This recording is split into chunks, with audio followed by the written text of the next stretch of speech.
Hello, it is Ivy, the copywriter to know, and today we are video auditing starfishsocialclub.org. I have spoken with Starfish's owner and creator, Stephanie, about her personal and professional goals with Starfish Social Club, and it's a very exciting video audit I'm doing today because it's a very unique situation.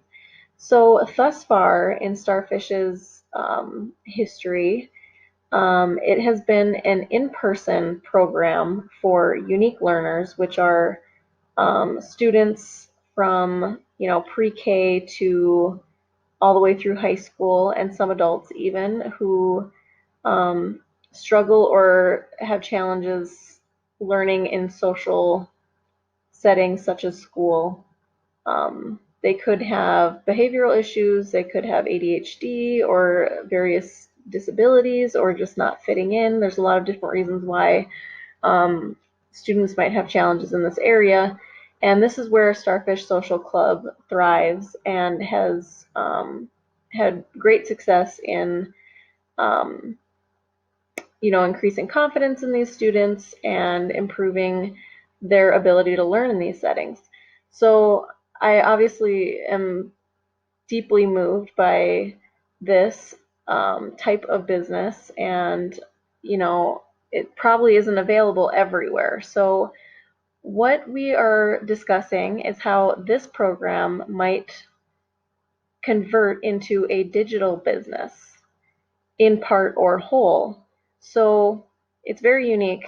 This is the first time I'm looking at the website. I've had a short conversation with Stephanie, so we have a lot of work to do to make it a digital business, but I have a lot of insights to offer so far, and I'm excited to get started. So the reason why Starfish Social Club wants to go digital, like I just said, I think programs like this aren't available everywhere. It would be great if there was a digital solution for people in need of this type of service. And then personally, Stephanie has plans to travel abroad and would love to have a business that she can tap into flexibly.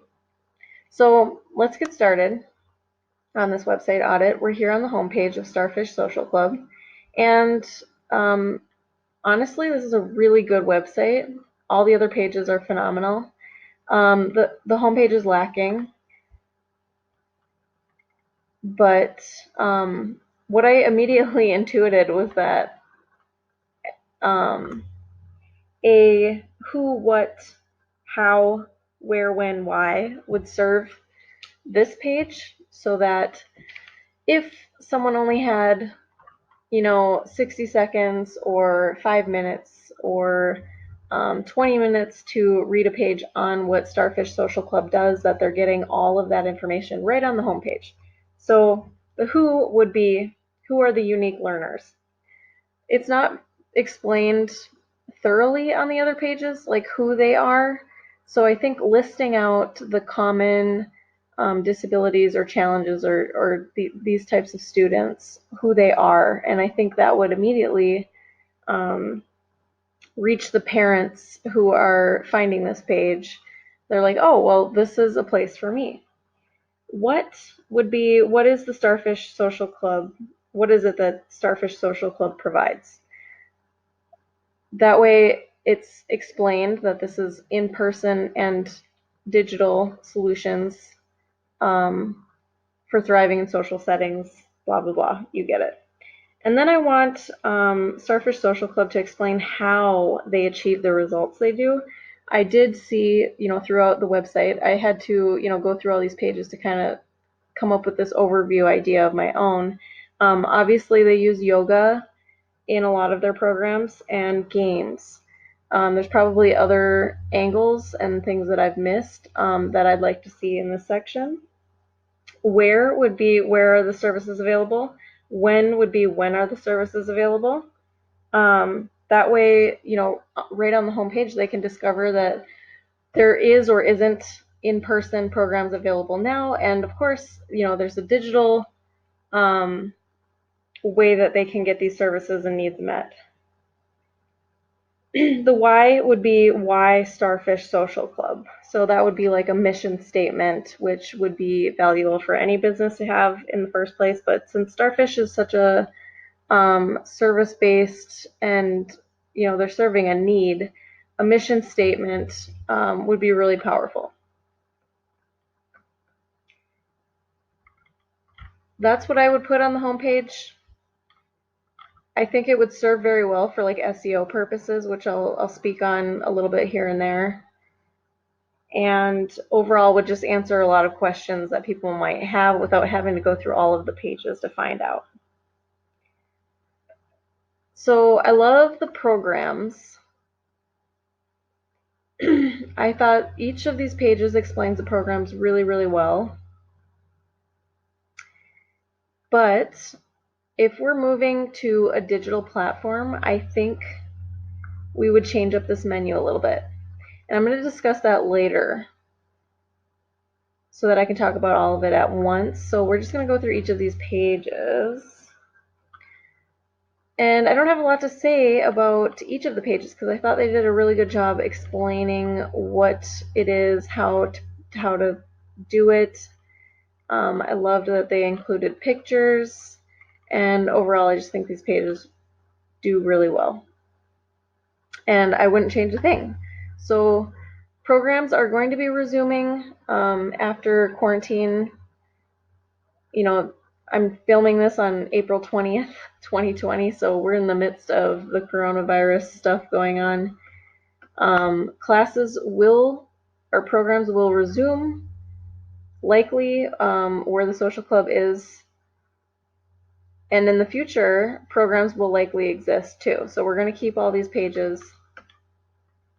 I think they do a great job, and I just wanted to show you that this is how people sign up on Calendly. They can electronically get started. So I like that there's, technology set up for people to just get going. They don't need to they can contact someone, or they can just sign up for these things. This one here again, they can sign up for summer camp or the Aspire program. I was, intuiting right away about the use of reviews because I know I didn't see that anywhere on the site, and the site's pretty simple. But they have this student spotlight page, which does a really good job highlighting students and sharing the results they got and kind of what the parents have to say about their experience with their children in the programs. So I think this serves really well in place of reviews. Reviews can always be, found on Yelp or Google, or if Starfish wins any awards or gets any recognition, that could be put on the homepage. Also, I like when websites utilize the footer. So this one just has, this site was created using this company for website building. The footer could be utilized a lot here, and I'll share some of the things I like to put down there. Since it is an in-person program now, I would put the map, the address, and the contact information. I would also put any links, I call them quick links, a list of quick links if someone's revisiting the website and wants to see something that they would likely come back to the site over and over again for, or if Stephanie is making videos of some kind and needs to point people somewhere easily on the website, that she can just say, just go to the footer and you'll find the link for this there. Instead of saying, go to the website and then go under programs and then go under Calendly. You don't have to do that when you have quick links in the footer. The footer can also be used for like career page, where people who might want to work with Stephanie can apply or register there. In the press is a good one. So if Starfish Social Club gets any press, they can plop that in there, or reviews can be put there. So footers can be really good tools in that regard.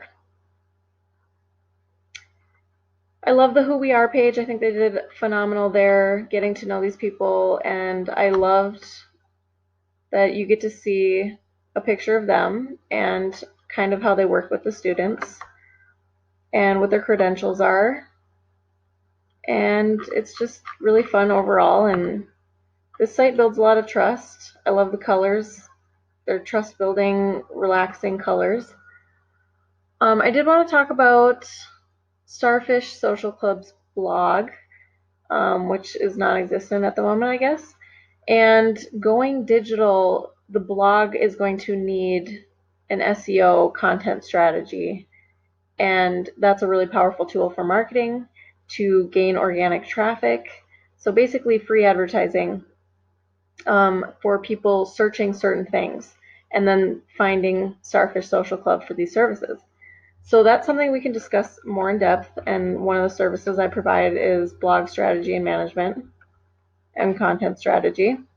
I also wanted to point out, you didn't see it on this video, but when I first visited Starfish Social Club's website, a pop-up came up immediately to sign up for the newsletter, and it was really generic.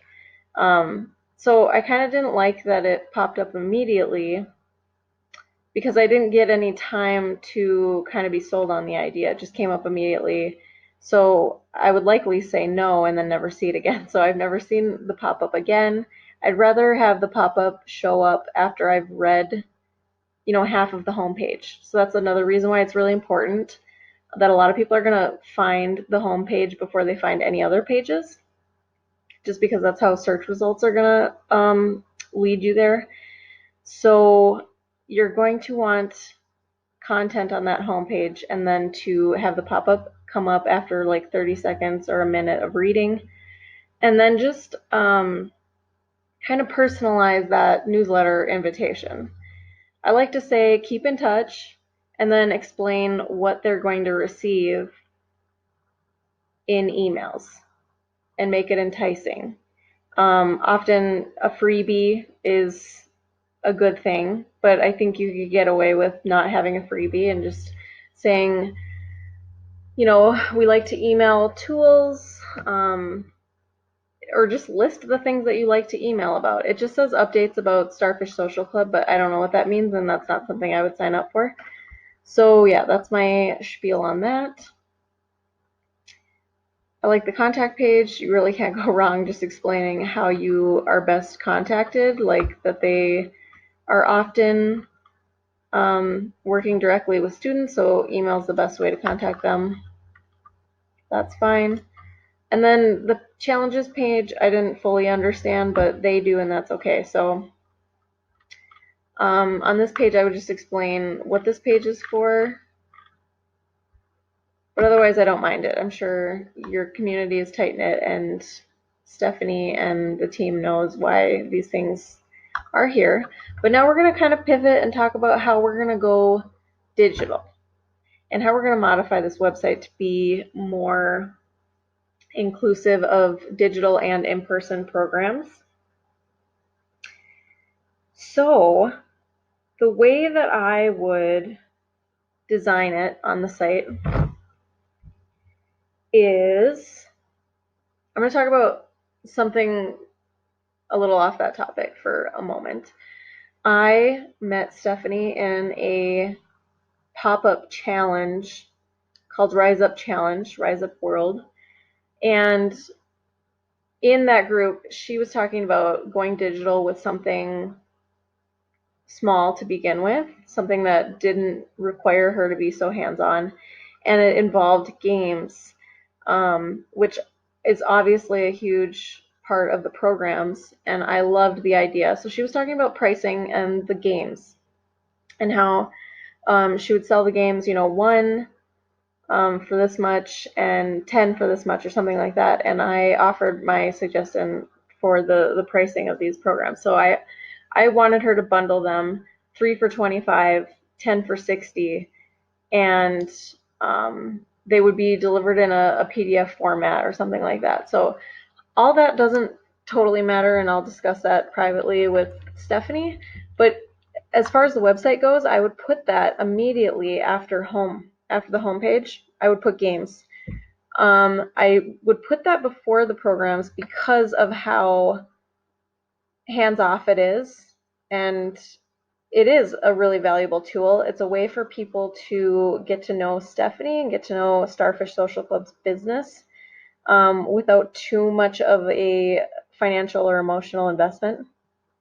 So it's kind of a win-win-win, and it kind of is a foundation of these programs anyway. So it introduced the importance of games. So I would put games right after this, and the games are basically her first product instead of a service. And we all know that services are exchanging time for money and products aren't. So on the games page, I would talk about games and their importance in this niche.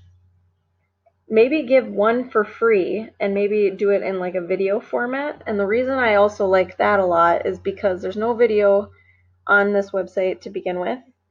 And there's not a ton of pictures either, but people get a lot of intuition and like vibes from video.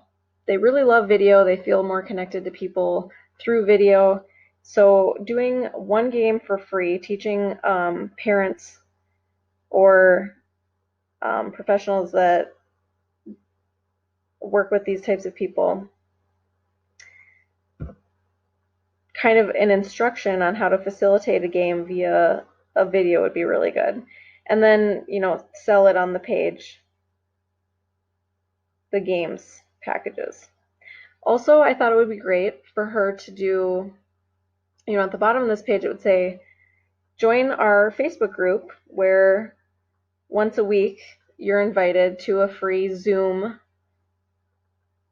call for the kids, basically, where a game is facilitated, and it could be the same game every single week, but this is a basically marketing machine that's completely free, and it allows these people to get to know Starfish Social Club, and that's what's most important, is like the nurturing process, because people aren't converted that easily, especially when we're talking about a solution like this.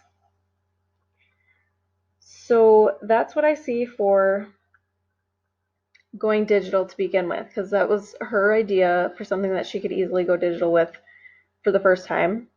I love the idea. So that's where I would put that. And then when you're coming to the menu on programs, I would put on-site programs and leave this exactly how it is. And then the next one would be digital learning. I'm not sure what the words would be, but the first one would be on-site and the next one would be digital. And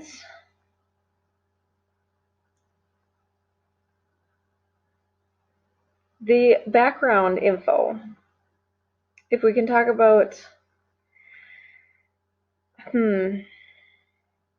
some background info on the digital programs. We're not completely there with shaping out what that will look like, and I don't have all the information, so I'm going to have to do a strategy call with Stephanie to get all my questions answered about how we would go digital.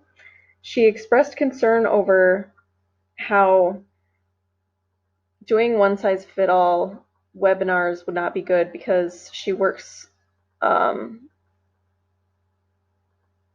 with these students one-on-one in person and tailors a lot of her services to that kind of one-on-one stuff. So she discussed with her clients and some friends and things like that about doing one-on-one coaching and how they would package that maybe as like a one-time, 5-time, or once a week for a year type thing. I think that's a really good idea. Especially, okay, when we talk about her personally, it's a great idea because I did look at all the in-person programs that she already offers and the pricing based on hourly. So she makes between $10 to $30 for these programs per student per hour, which is well over, like, I hate to compare it to a daycare. These aren't daycare programs. It's more like tuition in school. I'd have to do research to really see how this compares. The website actually compares pricing to comparable businesses, so that's really nice. But as a woman who's thinking about traveling and going abroad and trying to set up something that's a lot easier to manage digitally, she can charge a lot more per hour for her services. So that's kind of cool to think about. I like the idea of the one-on-one coaching being something that all students and people considering the digital programs, like an onboarding, that this is a requirement, that she needs to make sure that the students are ready for inclusion into digital programs. So I think that's a really great place to start. So the digital would begin with coaching no matter what, and it would just be however long it takes to get them ready for whatever digital platform will be built out for them. So she might see them one time, 5 times, or once a week for a year to prepare them for the digital program that's to come. Those are my thoughts on this website and moving a program like this from in-person to digital. And I hope the insight has provided you some great ideas and information going forward. And thank you for listening. Have a good night.